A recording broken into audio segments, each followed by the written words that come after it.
seems to be driving younger voters to the polls isn't love, but anger. Many younger voters have become more politically active because they fear for the country's future. Those on the left, who are a majority of younger voters, worry about climate change, abortion access, the extremism of the Republican Party, and more. Those on the right, they worry about secularization, political correctness, and illegal immigration. Twitter's U.S. advertising revenue plunged by 59% for the 5 weeks from April 1st to the first week of May. The company actually lost 88 million dollars in ad revenue. The company has regularly fallen short of its U.S. weekly sales projections, sometimes by as much as 30%. Twitter staff are concerned that advertisers may be spooked by a rise in hate speech and pornography on the social network, as well as more ads featuring online gambling and marijuana products. Nikki Haley had a fresh opportunity to make her case for her candidacy during a 90-minute CNN town hall in primetime on Sunday night. This is her effort to emerge from the low single digits in polls where she has been mired. Compared with CNN's explosive, much criticized town hall style event with Donald Trump last month, this one was a throwback to earlier, less combative. There was no audience jeers whipped up from the stage and no forceful interrogation of the candidate. Some states are letting neighborhoods police themselves. In April, the police stepped aside and let residents of Brownsville Safety Alliance in New York, a group of neighborhood and city groups, they let them respond to 911 calls. In the first half of 2023, homicides fell by 50%, while shootings fell by 25%. And the rate of grand larcenies of automobiles also fell, even as it rose in other neighborhoods. Similar programs are underway in Eugene, Oregon, Denver, and Rochester, New York. A decision by then President Donald Trump's campaign to spend more than $1 million for two firms to study whether electoral fraud occurred in the 2020 election has become an increasing focus of federal and state investigators in recent weeks. The research is likely to be used as the prosecutors try to build a broader case alleging racketeering. Trump's lawyers also visited the Justice Department as the classified documents inquiry nears an end. Three lawyers representing the former president spent nearly 2 hours with the Department of Justice voicing their concerns about the department's handling of its investigation. Robert F. Kennedy, a candidate for president supported by what he says is 1 in 5 Democratic voters, campaigns on the idea that powerful people have been working in secret to deceive you. Kennedy's campaign aims to embrace the spirit of his family's 1960 and 68 campaigns, hoping to reunite working class white supporters of former Trump with the Black and Hispanic coalitions of Democrats that once rallied behind the Kennedy name. He argues that current national polling does not yet account for the shifts he can bring to who votes in open Democratic primaries. Professor Cornel West also announced his third party candidacy for president today, as well as Mike Pence, former vice president under Donald Trump, announced that he too is running for president. This is Areva Martin in real time, and I'm your host, Areva Martin. This is your one stop destination for today's trending news, expert analysis, and my unfiltered opinions. This is hour 2 of Areva Martin in real time, and this is where I go behind the headlines. And in this hour, I'm going one on one with Dr. Andra Gillespie. She's the author of Race and the Obama Administration Substance, Symbols, and Hope. I want to talk to Dr. Andrew about the role that race is going to play in the 2024 presidential election and what impact Obama's administration is going to have on this election. We've heard several of the candidates try to address the issue of race. Nikki Haley has essentially said that systemic racism doesn't exist in this country. That's been parroted by other candidates such as Ron DeSantis and even African American candidate Tim Scott. He likes to tell the story of his grandparents, his grandfather being a sharecropper and picking cotton in the South, and how in one generation his family went from picking cotton to the halls of the U.S. Congress. Uh, Tim Scott likes to tell that story to basically say that you too, Black people, if you work hard, you can pull yourself up by your bootstraps. And even if you start as a sharecropper, if you start in poverty, you can work hard and you one day can be a congressman, you can be a senator, and maybe even president of the United States. Now, in telling this story, Tim Scott also likes to say that this country does not have a problem with systemic racism, that racism is not pervasive.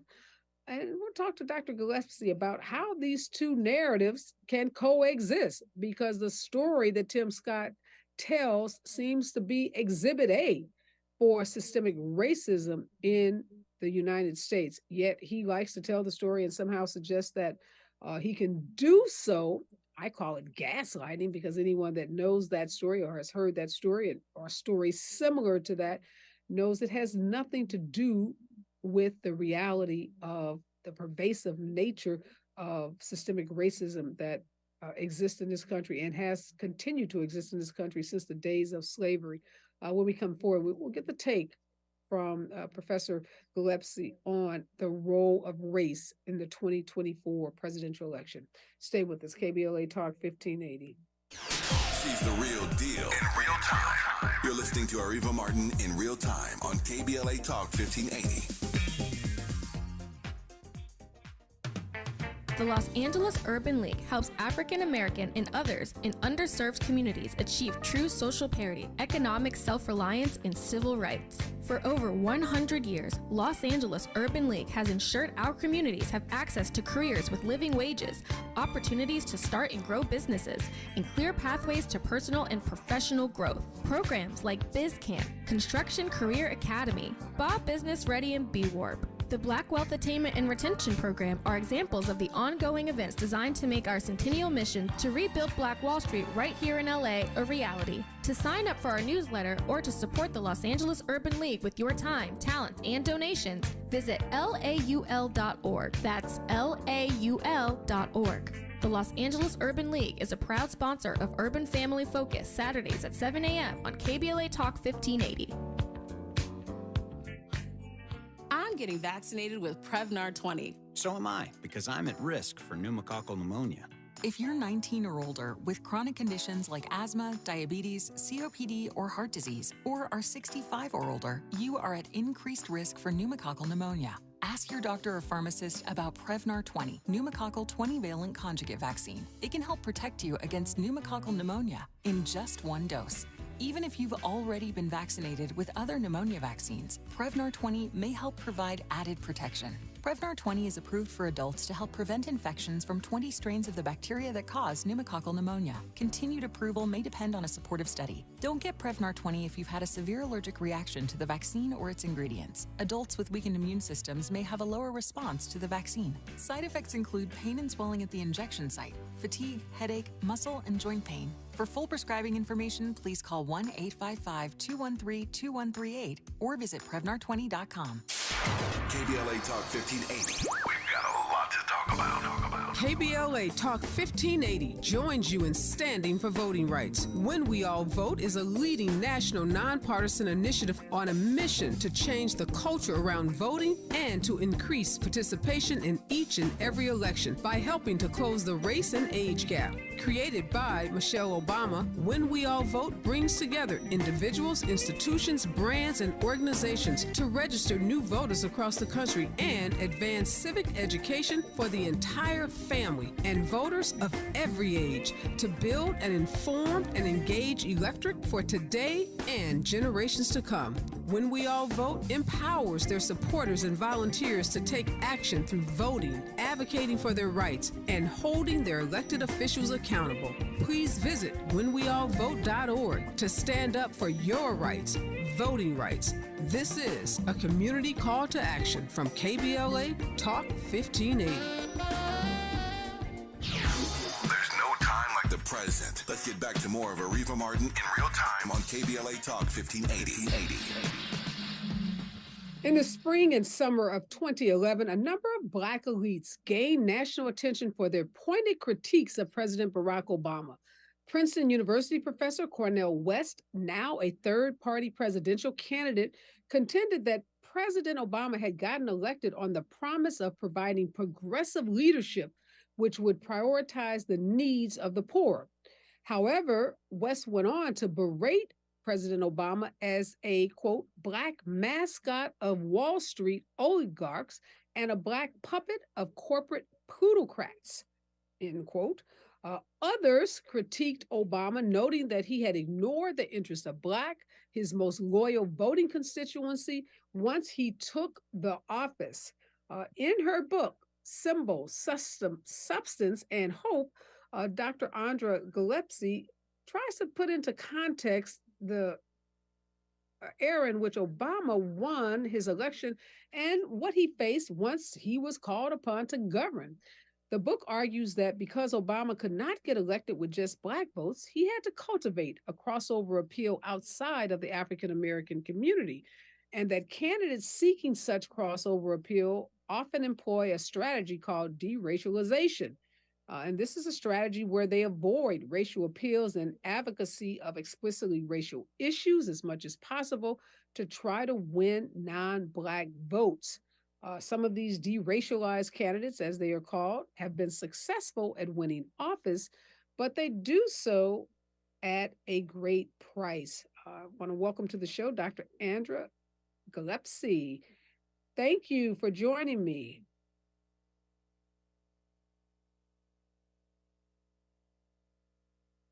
Hey, Dr. Gillespie, I can't hear you. Can you hear me now? Thank you for having me. Thank you so much.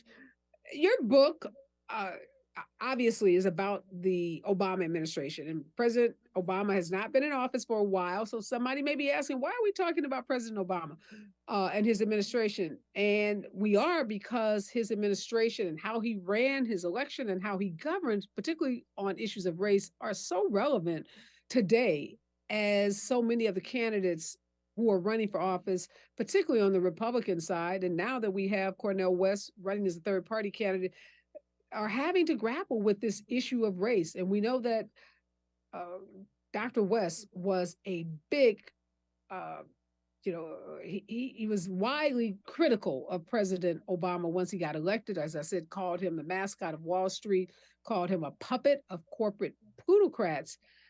What are you thinking in this moment about the candidates on both sides, and now this third party candidate, Dr. West, about how they are addressing issues of race, particularly in the context of how President Obama, when he was running for election, had to address race issues? Well, I have a lot of feelings about what has happened since Barack Obama was elected in 2008. So I think it's important to keep in mind that America was polarizing and divided in 2008. It's more so today than it was 15 years ago, but that's still the case. And suffice to say, if Barack Obama were running for president today, I would still call him deracialized. But I think if everything had happened that has happened since he got elected, I think we would see a slightly different Barack Obama, because he would have had to address the issues related to the moment. That being said, the success and the breakthrough of electing an African-American president was notable, and it's going to be notable for a really long period of time. And President Obama is going to be the ruler by which other national Black candidates are going to be judged, rightly or wrongly. So I think one, can't ignore him, and two, that there are a lot of lessons that can be learned from the moment. It's also, I think, really important to recognize that in American history, moments of great racial progress are often met with a backlash.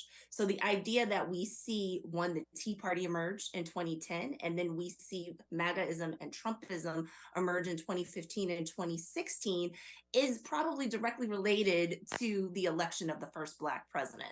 And so in many ways, in order for us to understand the moment that we're in now, we have to understand what actually got Barack Obama to that moment and how that's actually caused a shift in African-American politics to the left in terms of, especially for those who run for statewide and national politics, having to be more vocal about race and talk about things in ways that Obama would have been afraid to do so, and I think rightfully so, and in ways that today seem a little bit quaint.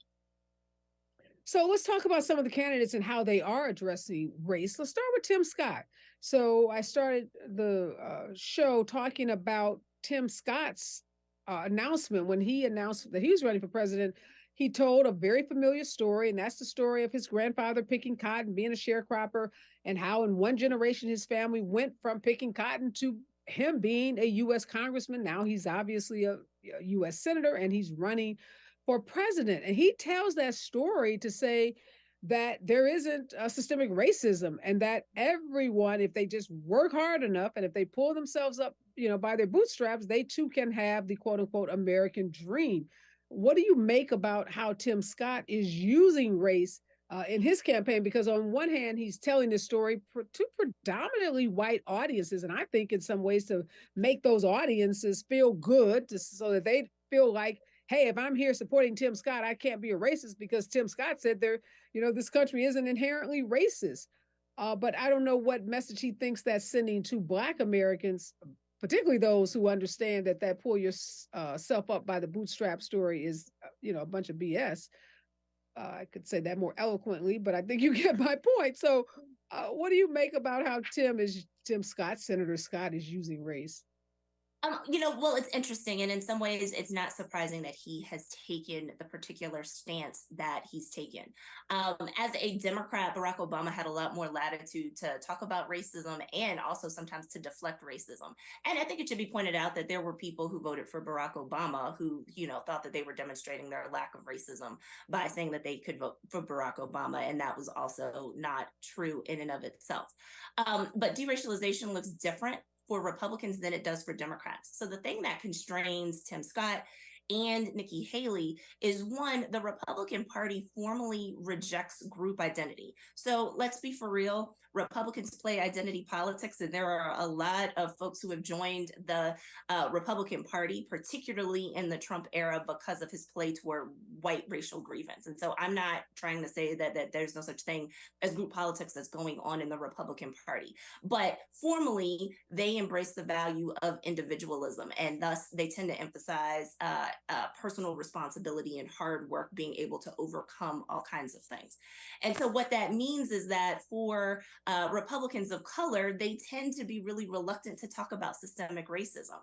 Now, the funny thing is that sometimes in individual stories and anecdotes, you do hear that they understand individual racism. So for those of you who are interested, I would highly recommend that you read Senator Scott's memoir called Opportunity Knocks. There's this one vignette in the story where he talks about visiting his brother out in Colorado and driving through the state and actually being worried about being pulled over by a cop. So he does actually intuitively understand systemic racism. He's not going to articulate that. This is the same senator who did give a speech. Let me just tell you, I've heard him tell that story about being fearful of being pulled over by the cop, or even having some negative experiences because he's a Black man with police. So he tells those stories at the same time that he says this country does not suffer from systemic racism. So there's some inherent inconsistencies in his own narrative. Absolutely. And last night on CNN, Nikki Haley told the story about her father being pulled over at a vegetable stand, right, and being mistreated because he was Indian and sick and wearing a turban, right? So like they get it, but they can't say that because the party line says individual work responsibility. We don't want to recognize group interests or acknowledge that most Blacks in particular have a reason, even if they're conservative, to not identify or vote with the Republican Party, because the Republican Party has taken very intentional stances on race that are an anathema to most Black people, even conservative Blacks, which is why the vast majority of African Americans still identify and vote as Democrats. So they're working that through, and that's hard, and that's actually going to be a stumbling block. Whereas Barack Obama had the potential to try to reach out and build a really strong multiracial coalition of voters, the Republican Party is over-reliant on white voters. And when candidates of color try to say the same message that their white counterparts do, they don't actually end up being able to pull people from their own communities in the numbers that they would really want in order to be able to win. So I think that this is a problem. And this is why you see a lot of the pushback that Senator Scott has faced. And even when he tries to respond to that, as I've heard he did today on The View, right, it doesn't necessarily land well. And it's probably not going to allow him to accrue accrue the type of non-white support that's going to make him stand out in the crowd. If he wins, he's going to win with the same base of support that, you know, any other Republican candidate is going to use, which is going to be a largely white electorate. But is there any research that you've done or any of your colleagues have done about how those narratives that Tim Scott tells, Nikki Haley tells, people of color who are in the Republican Party, conservatives like Tim and Nikki, how it lands with their white constituents? Because mostly they're telling these stories in all white crowds, because as you just said, there are not very many people of color who are members of the Republican Party, definitely nationwide. So when they're going from city to city, meeting with voters, they're meeting with predominantly white voters. So how are these stories landing with them? I know how they're landing with people of color, but how do they land, if you know, with white voters? Yeah, so it's interesting. So Seth McKee, a colleague at the University of Georgia, has done work on Black candidates in particular and white voters. And there are white voters who like really conservative Black candidates. So actually, if you're more conservative than the normal sort of average Republican voter, that actually gets you noticed. And that might actually accrue to you in terms of greater support. So if you want to understand, you know, how somebody like Senator Scott, for instance, can be beloved, sometimes actually outperform Lindsey Graham in electoral contests in South Carolina. He's, you know, a clearly identifiable conservative Republican. And that's going to have an appeal for, for Republican voters in a state like South Carolina. If you could see why people thought, even though the personal kind of peccadillos ended up undermining him, people would have thought that Herschel Walker would have been a strong Senate candidate in Georgia, right? It's because he was more than willing to not just toe the party line on conservatism, but then double down on it. If you look at the success of kind of these new up and coming Republican members of Congress who are doing just as well as their white counterparts, or how you could have somebody like a Byron Donalds in the Republican caucus and then see him kind of align with the Freedom Caucus, right? Like there is an incentive for Black Republican candidates to engage in this type of behavior. That said, Black Republicans are a little bit more diverse than I think people give them credit. So we could go back to the work of historians like Leah Wright Rigueur and Joshua Farrington that look at kind of old line Black Republicans who did so because they wanted to keep both parties honest and to try to exercise leverage over both parties. And folks who kind of come from that old fashioned 1950s civil rights tradition of George Romney and Nelson Rockefeller, there are still very racially conscious Black Republicans who are in the party, right, who are drawn either to the socially conservative message or to the message of Black capitalism. And ironically, Tim Scott actually does espouse certain notions of Black capitalism and business development that, you know, Donald Trump tried to use when he talked about sort of his deals with Black America and the things that got Ice Cube on board with his campaign in 2020. And then there are those who don't want to talk about race and who are perfectly willing to say things like racism doesn't exist in order to be able to get elected. So I think it's important to know that there is diversity even within that small pool of Black Republicans as well. What do you make of Ron DeSantis? So when he did his botched announcement of his run for presidency on Twitter, you know, the whole platform was glitching throughout the entire announcement, but he did get a chance to talk and to push back on the NAACP and their travel advisory to Florida. He recently attacked the, Black folks in Maryland and Chicago and compared how they were more likely to be victims of violence or shot in those cities than they were in Florida. And he's been pretty poignant about his anti-Blackness and has been bold enough to, you know, be out front on issues of Black history and removing books from schools. How do you put in context his relationship with race and how he's using race in his campaign? Well, DeSantis is doing things that have worked for other people recently. In 2015, when Donald Trump descended the staircase at Trump Tower and, instantly came out maligning Mexican Americans, right? Most people looked at that, and based on what we knew from the political science literature, we were like, that campaign is dead on arrival. He's saying explicitly racist things in an era where people are more moved by implicitly racist comments, coded language, visual imagery, and other types of things. And so based on what we knew at the time, we would have said that's probably not the most effective campaign strategy, except for the fact that it worked. And so then we had to acknowledge that overt racial appeals were now becoming increasingly in vogue. And Donald Trump was able to deploy them successfully throughout his administration and was successfully tapping into white anger and white racial resentment about a loss of social status to be able to mobilize voters. So my colleague, Davin Phoenix at UC Irvine has written this wonderful book on anger that talks about how anger in particular can be used to mobilize white voters. And so that's what Ron DeSantis is doing. So he's seen Trump be successful at it. He saw Glenn Youngkin use school curricula in his successful campaign in Virginia as governor. And so now he's trying to scale that on a national level to talk about this in terms of, teaching Black history, in terms of talking about gender and sexuality and other types of issues, to just tap into anger on a broader scale to try to out Trump. When we come forward, more with the author of the Obama administration, Symbol, Substance, and Hope, and how race is going to play in the 2024 presidential election. Stay with us, KBLA Talk 1580. Areva time is the right time. More of Areva Martin in real time when we come forward. I'm Julius White. Here's the latest from the Black Information Network. The mother of a 6-year-old who shot his teacher in Virginia is facing federal charges.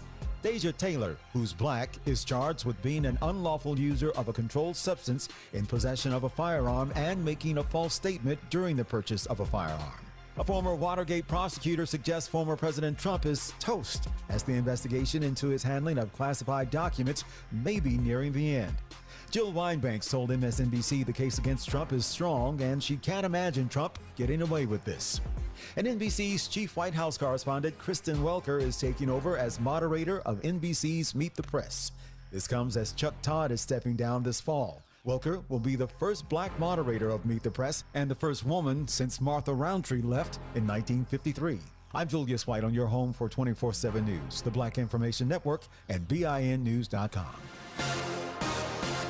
Roland Heights, 57 north on Brea Canyon Road. That earlier stall is cleared. Still going to hit those brakes from Imperial Highway in Baldwin Park and the 10 eastbound after Baldwin Park Boulevard. That wreck still over on the right shoulder, causing a little bit of slowing from Peck Road. In Anaheim, 91 westbound before Glassell. Looks like we have a crash and the 2 middle lanes are blocked. And in Newhall, 5 northbound before the 14 got a stall and the carpool lane is blocked there.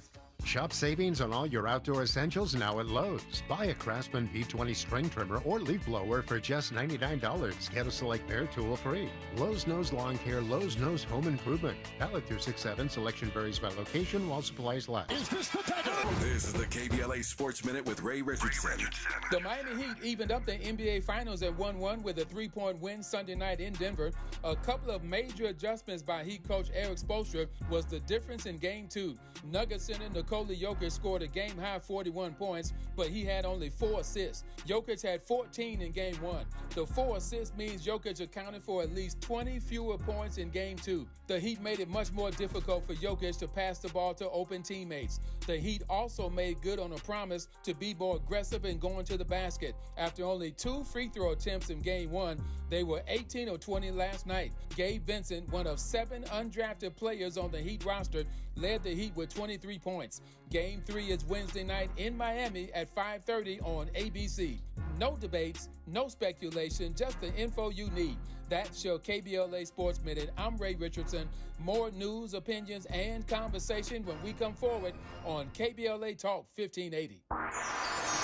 It's our anniversary.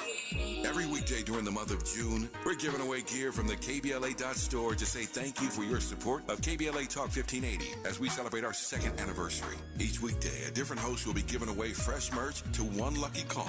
All you have to do is keep it locked to KBLA Talk 1580 throughout the day, and our host will tell you when to dial in and when. It's our way of showing appreciation to you for helping make KBLA Talk 1580 the most trusted, credible, and reliable source of information for listeners just like you. Here's hoping you'll be one of our lucky winners. But you can always head over to the KBLA.store anytime for the best in KBLA Talk 1580 gear for yourself and great gift ideas. Now, celebrating 2 years of being your go-to, we're KBLA Talk 1580, and we've got your black.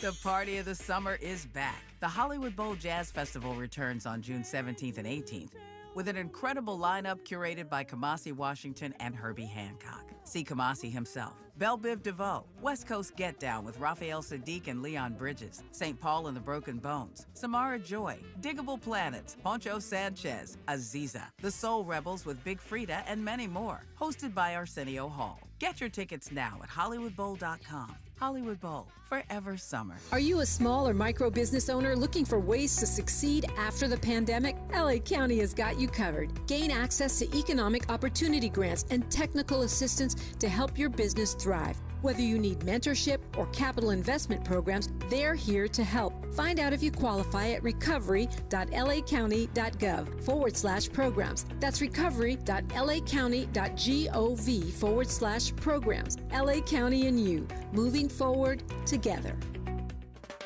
KBLA Talk 1580 stands for Unity and Healing. African Focus Incorporated is a nonprofit organization based in California that focuses on the growth and well-being of Africans all around the world. Their mission is to promote the well-being of people of African descent through knowledge and appreciation of one another by building a bridge of love and understanding. African Focus Incorporated strives for cultural, educational, and economic growth. They're the organization behind the African Family Induction Ceremony, African Goodwill Awards, African Focus Trailblazer Tours, African Dance Competition, and Showcase Los Angeles, Family Day, Good News Windows Microfinance Project, and more. To volunteer, travel with African Focus, or to attend one of their community building events, please call 310-676-7730. That's 310-676-7300. Or visit AfricanFocus.org. This is a diaspora-wide community call to action from KBLA Talk 1580.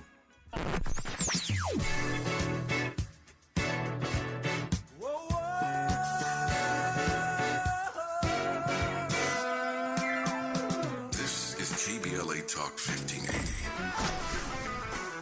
Talk radio. That's music to your ears.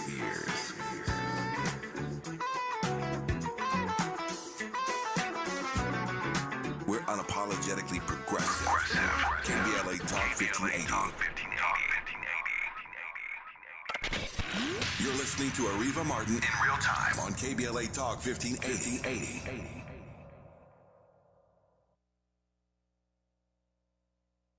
Headlines, and I'm one-on-one today with Professor Andra Gillespie. She is the author of Symbols, Substance and Hope, Race and the Obama Administration.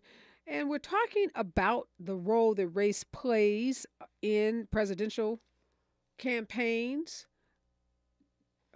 talking about the role that race plays in presidential campaigns, and particularly the candidates of color who are running for president in the 2024 election. So Cornel West, Professor Gillespie, announced his presidency today, says he's running as a third-party candidate, and he was one of the individuals. Some call him a Black elite. He's been a professor at Princeton, been a professor at Harvard, very critical of President Obama, berated him, actually called him a Black mascot of Wall Street, a puppet of corporate plutocrats. How is Cornel West going to deal with the issue of race in his own campaign? Well, I expect that he will talk about it explicitly. I think the question is, how well is he going to do in this campaign? And I have a tremendous amount of respect for Professor West. But I don't think that he's going to have much of an impact on the 2024 race. Historically, third-party candidates don't do that well. And the role of third-party candidacies, whether we're talking about Cornel West candidacy or whether we're talking about the proposed candidacy of the third way group that's trying to put together a unity ticket, is one, to express dissatisfaction with the two major parties, and to perhaps teach one of the two major parties a lesson. So if you can siphon off enough votes from a party, right, that they lose or almost lose, then that party may try to seek a rapprochement with you, and you might be able to impact the party platform going forward. That's one strategy that has been used. If we think about it, it is what ended up happening with the Dixiecrats in 1948 when they splintered from the Democratic Party and almost cost Harry Truman the election.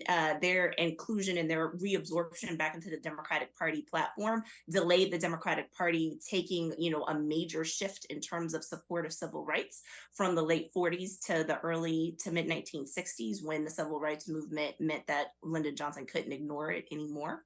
So that's one thing that you can do. Or a third party could kind of emerge out of the decline of one of the two major parties and then actually end up emerge to become one of the two major parties. And so that's how what we know as the Republican Party today kind of emerged out of sort of the fall of the Whig Party in the 1850s. I think the question would be, would third way end up being some type of replacement for the current Republican Party if the sort of MAGA wing of the party becomes too small and too niche to actually be able to credibly win major statewide and national elections? And one, I don't think that the MAGA wing is that decimated yet. And I don't think that the opposition to the MAGA wing within the Republican movement is actually unified enough for that to happen. But it's something that we are waiting and looking at. And for somebody like Cornel West to run, it certainly gets him notoriety. It allows him to be able to get a platform, perhaps to get some earned media, but it's going to take a lot of organization to be able to get to the point where you actually can earn enough votes, enough signatures, and to be able to get on ballots, and then to actually be able to make a dent in the overall electoral college count. So, this is very much a long shot candidacy. I wish him well, but, as, an objective observer, I would say that his chances of becoming the next president of the United States are pretty remote. Well, the bigger issue, I guess, for me with Cornel West is, here's a guy that was very critical of President Obama and the way he governed once in office, and basically said he ran on a platform of being progressive, and implicit in that was that he was going to be a president for poor people, for Black people. And then once in office, Cornel West said, he basically betrayed the commitments that he made to Black people.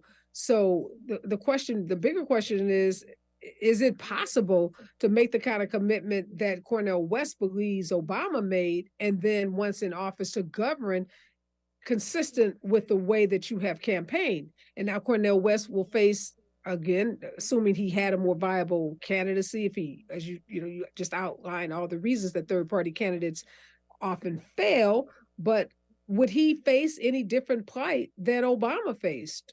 Because it's easy to make a lot of campaign promises, but then once in office, people oftentimes forget about the limitations, first of all, of the president's office to begin with. So, I actually would take issue with the fact that Obama ran as a progressive. I don't think he did. Deracialization as a campaign strategy to try to reach out beyond the African-American community for votes is often associated with neoliberalism, which is in itself at odds with progressivism. So many people who run deracialized campaigns are usually trying to win over more moderate and conservative leaning voters. So they tend to embrace things like public-private partnerships and other types of things that progressives tend to kind of really be uncomfortable with. Obama ran as a deracialized candidate. I think a lot of people were excited about the prospect of electing a Black candidate so that he became a cipher and everybody projected their own sort of views and goals and hopes and dreams on him. And he never really said that was what he was going to do. And then there are the institutional constraints of the presidency. The executive branch is but one of three co-equal branches of government. And so the president... Let me stop you for a second, Professor. We can probably debate for lots of hours about what Obama said and didn't say to the Black community.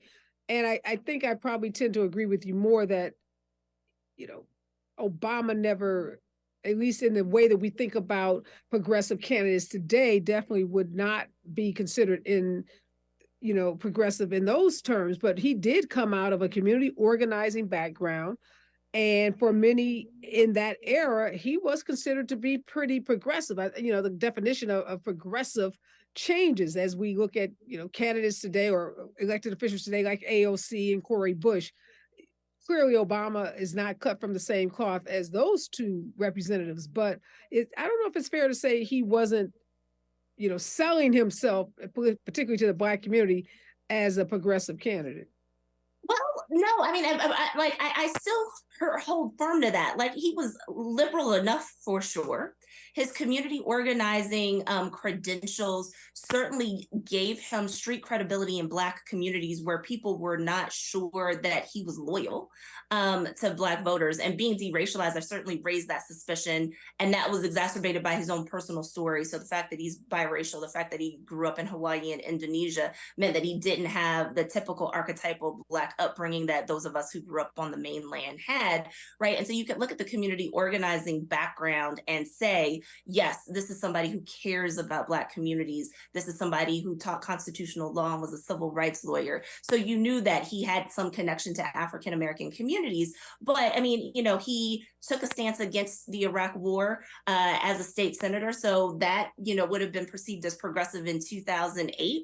But when you were thinking about who the economic populist was in the 2008 pool, John Edwards probably would have been a little bit more associated with that in terms of how he was trying to present himself than Barack Obama was. Barack Obama did a really good job of being a bridge and kind of all things to all people so that people felt comfortable enough with him and were able to get excited about that particular candidacy.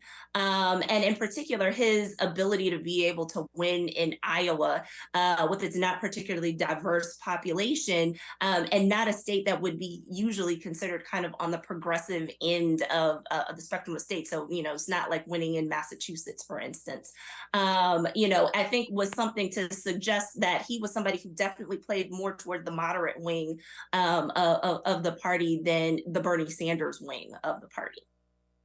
Yeah, when we come forward, we're going to talk about how race impacts governing, not just campaigning. Stay with us, KBLA Talk 1580. She's the real deal in real time. You're listening to Areva Martin in real time on KBLA Talk 1580.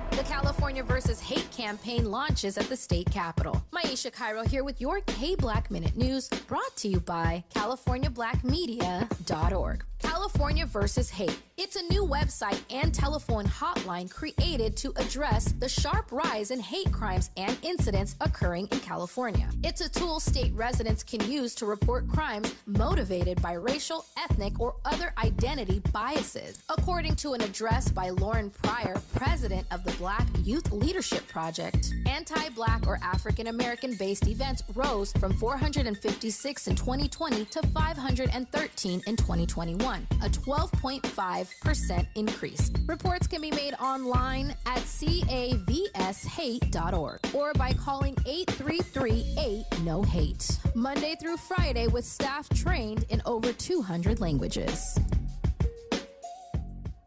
The pandemic may be over, but many Angelinos could be at risk of losing the place they call home. It's important to know your rights as a residential renter in the city of LA. Did you know eviction protection still exists for unpaid COVID-19 rental debt that was due before March 31st, 2023? And that you have 5 days to respond to an eviction notice, also known as an unlawful detainer. Learn more about your rental rights at housing.lacity.org. Be informed, be protected, be at home. When you're young, life is full of choices. Don't let opioids like highly addictive and deadly fentanyl take away your life and your choices with just one wrong pill. Addiction is a disease that can affect anyone at any age, but there is a choice to get help for this disease. Find medically proven treatment options, including virtual, at choosemat.org. KBLA Talk 1580. We've got a lot to talk about. The rent is too damn high. KBLA joins you in calling for affordable housing. The LA Tenants Union is a diverse, tenant-led movement fighting for the human right to housing for all. The LA Tenants Union demands safe, affordable housing and union rent control. They organize against landlord harassment, mass evictions, and displacement, and mobilize for the repeal of the Ellis Act and Costa-Hawkins Act. The LA Tenants Union is on a mission to strengthen tenants' political power through education, advocacy, and direct action. To get help with your eviction or other landlord-tenant issues, take action for justice, or become a member, visit latenantsunion.org. This is a community call to action from KBLA Talk 1580. There's no time like the present. Let's get back to more of Areva Martin in real time on KBLA Talk 1580. Professor Gillespie, we've talked about a lot of the candidates who are running to become the Republican candidate for president in 2024. Let's talk about a couple of the Democratic candidates, starting with Robert Kennedy. What do you expect to hear from Robert Kennedy on the issue of race, or how is he going to address race? He says that he's going to rebuild the coalition of Blacks and Latinos that have traditionally supported Democratic candidates, hearkening back to his father and his uncle. He's trying to rebuild the New Deal coalition. And so Blacks are still firmly a part of that coalition. The number of Latinos or Hispanics or Latinx people within that coalition is about where we would expect it to be. I think, during the Obama era, we saw an increase in Latino voting for Barack Obama that I think some people saw as a harbinger of that community voting at rates comparable to the Black community. And that turned out not to be true. And so they've kind of gone back to their equilibrium. But, the 60 to 70% Democratic voting is as normal in terms of what the general trend line is going to be. And so the group that's missing from that are working class whites. And so Kennedy thinks that he can win back those elusive working class white voters who were voting Republican in greater numbers well before 2016. Nationally, people figured it out and started to talk about the fact that working class whites were no longer Democrats, but that trend had actually started decades beforehand. And so I think that that's an ambitious goal, and it's one that's likely not going to happen in one election cycle. So I would be somewhat doubtful about it. A lot of people Can you win back those working class whites while talking openly about racism and systemic racism? Well, the challenge with winning over working class white voters is how much are they privileging their class identity in terms of how they're voting, or how much they're privileging their racial identity. And we forget that in this country, race has been used as a wedge issue to drive poor people apart. So there's a value in whiteness that has been sort of inferred in American society through slavery, distinguishing Blacks as the group that was going to be enslaved, and even amongst poor whites by sort of distinguishing them between Blacks of any class status through Jim Crow and forms of systemic racism. So there are whites who, for class reasons, might be interested in some of the big tent social welfare policies of the Democratic Party, but are turned off from that because they think that that's only supposed to support people of color, and that it's not for them, and that even though they might not benefit from the tax breaks of the Trump administration, right, but that was something for them. So I think that that's a hurdle that needs to be overcome. And it sounds like some of the classic things that, I certainly learned about in graduate school about, why, the Communist Party and socialism didn't take root in the United States in the way that it did in Europe. And so it seems like, one, he's making those same mistakes. And then I think that there's a question that we forget about Black voters being ultimately pragmatic and thinking about whether or not, one, Kennedy actually has the opportunity to win the nomination, and then two, whether or not he would actually be the strongest candidate in a general election. I know that the surveys say that, Kennedy is getting 20% of the vote. We know that voters are angry at the possibility of a rematch between Donald Trump and Joe Biden. So people really don't want to revisit 2020. There are concerns about the ages of these two candidates, who are the oldest in American history if they run. And so that 20% may reflect protest and fatigue with this looking like it's going to be a repeat of 2020. It may also reflect some name recognition of Kennedy that, once people get to know a little bit more about what he stands for, particularly his conspiracy views regarding vaccines, that might make them sort of hold back. I think the other thing that I would say about this is that you have to be really careful when we look at these surveys to look at who the sample universe is. So are we talking about likely Democratic primary voters, or are we talking about voters in general, or Democrat, or self-identified Democrats? These may not be the people who are actually going to show up and vote in a primary election. Right. What do you make of Joe Biden and the way that he has addressed race in his last campaign, and how he's addressing it now? And then I do want to address this issue of how you govern, because lots of folks avoid race or confront race head on when campaigning, but then they face different challenges once they are in office. Well, because Joe Biden was running in an era where racial tensions were clearly increasing and where it became okay for Democrats to talk more explicitly about race than they were able to do in 2008, Joe Biden was able to do things that Barack Obama wouldn't have been able to do in 2008. So he could talk about campaigning for voting rights. Shelby County versus Holder hadn't happened in 2008. He could talk about wanting to preserve that. He could talk about wanting, to put a Black woman on the Supreme Court. That's the type of promise that David Axelrod would not have let Barack Obama make in 2008 for fear that it would turn off non-Black voters. So there are ways that Biden has been able to be very explicit. He's, was able to nominate Kamala Harris and telegraph that ahead of time so that Black women felt included. I will also give Black women activists credit for pushing that they get more recognition within the administration and within policy for all the work that Black women do as the base of the Democratic Party. So in some ways, Biden has been able to be more explicit because the times have shifted to allow for that greater explicitness. And we've certainly seen greater representation, in terms of senior staff. You could look at people like Karine Jean-Pierre, right, and see her being able to, take that role, that breakthrough role in her, position as press secretary, and not be able to imagine Barack Obama having the latitude to be able to do that. In terms of governance, Biden is challenged by the same thing structurally that Obama is. So he's had to operate, at least, for the last, this year and into next year in a period of divided government. He is operating in a period of polarization where it's going to be difficult to forge bipartisan consensus on issues. And if Congress can't move on things, there are ways that he is not going to be able to act unilaterally, always in the ways that progressives want to be able to. So there are a lot of things you can do with executive orders, but if there is no law that actually gives you the authority to issue an executive order on a particular issue, you can't do anything about it. So, in some ways, Biden is going to be constrained by the things that all presidents are with respect to separation of powers. I think the one thing that has challenged Biden is he's been able to maneuver and operate and get things done, but he hasn't gotten credit for it because I think that there was an expectation that Biden was going to do it and make it look easy, and we weren't going to see the sausage being made anymore. And we've seen a lot of messiness in the last couple of years. And that's because politics is inherently messy.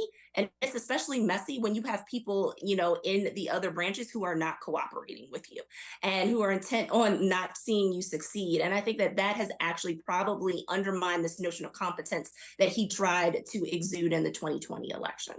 Let me ask you about reparations quickly. California is going to issue its reparations task force report. We know that report is likely to say California should pay over $880 million to the descendants of slaves. We've seen other cities and states around the nation start to address the issue of reparations. There's H.R. 40 that has stalled in Congress. What do you expect these candidates to say about reparations as they attempt to win over Black voters? Well, I wouldn't expect the Republican candidates of color to endorse it. And what I expect to hear on the campaign trail of the Democratic candidates, particularly Joe Biden, is that he is open to studying the issue. I don't know if he's going to go so far as to endorse it. In fact, I would expect that he won't. I talked about this in an article I wrote last year in the Journal of Law and Religion, that's actually the dividing line between the racialized and the deracialized Democratic candidates. So you'll have racialized candidates, so I would expect like a Jamal Bowman or a Cori Bush to explicitly endorse reparations. And then I would expect others to say this is worth studying and not necessarily push to move forward with it. I think what you're going to see happen is we're going to have to wait to see how this plays out at the local level, and how successful these reparations programs are. And if they proliferate across cities and states around the country, then that's going to give congressional leaders the confidence to be able to address this issue. But that type of diffusion and proliferation is actually going to take years. So I wouldn't expect nationally that reparations bill is going to get traction in this Congress or the next Congress.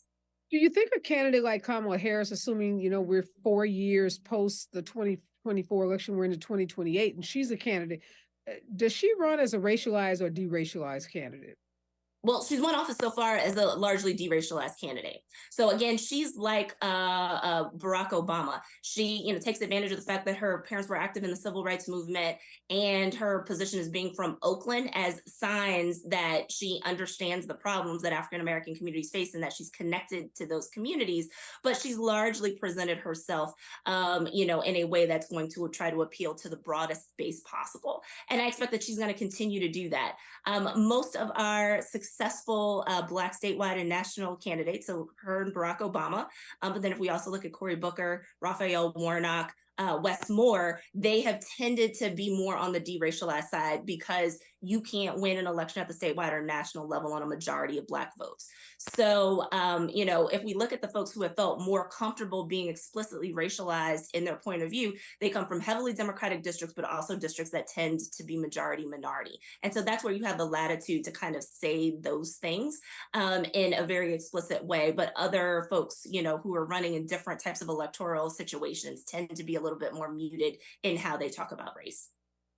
We've got to leave it there. Thank you so much, Professor Andra Gillespie. Her book is Symbol, Substance, and Hope, Race and the Obama Administration. Thank you so much for your insights on this really important issue. We're going to track, obviously, how these candidates continue to talk about the issue of race leading up to the 2024 presidential campaign, or election, I should say. You are listening to KBLA Talk 1580. The next voice you hear will be Robin Ayers and the Raw Report. KBLA 1580 Santa Monica. I'm Julius White. Here's the latest from the Black Information Network. Departure Cosmic 02 is airborne with an active alert scramble. Cosmic 02, Atlantic City departure. I'm looking for an on-course heading of 040. Federal investigators are working to determine what caused the deadly crash of the plane intercepted by U.S. fighter jets over the Washington, D.C. area Sunday. Officials say it appeared the pilot had fallen unconscious and ended up crashing near the George Washington National Forest.